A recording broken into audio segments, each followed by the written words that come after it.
राधे राधे सांग मैंने मु मानू स्वागत कर मोर नुआ ब्लॉग को। आज सोमवार आपण को मु शिव दर्शन रू ही आरंभ करेबी। सोमवार मंदिर जाइली भाविली किसी वीडियो करदेवी आपण सहित शेयर करी।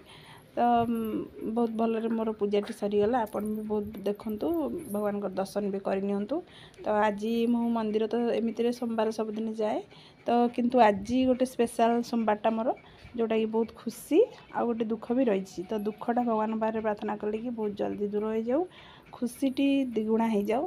तो समस्त जीवन भी एभली दुख पड़े जाऊ बहुत जल्दी। तो जो मानकर बहुत दुख अच्छी भगवान पाखे जातु जनातु निहाती आपंकर दूर हो मोर विश्वास। तो से भगवान पाखे प्रार्थना कर समस्त जीवन दुख दूरे जाऊ। तो मामा आमर ये भोग खाइया बस पड़े।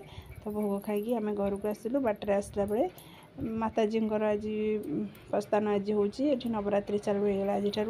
तो सेठी भी दर्शन भी करके आसलु। बहुत भल लगे रही। राधे राधे। मो चैनल टी को सब्सक्राइब लाइक नियत भाव में करदे। मो वीडियोटी आपन को भल लगुच कि ना सेटा मु जानी। जी मो द्वारा संभव हो पार्छ मु करुच्ची। जदि आदि किसी भूल थी ताले मते क्षमा करदे। तो प्लीज प्लीज प्लीज मो चैनल टी को सब्सक्राइब करदे। रही राधे राधे। एति लास्ट रे गोटे कहूँ चाहूँगी मोर ए बर्तमान मु नुआ वीडियो करुच्ची। तो करी भी पारुनी ठीक से। तो से बहुत आपको देखा भी क्लीयर हो। तो ये मते क्षमा करदे। रही।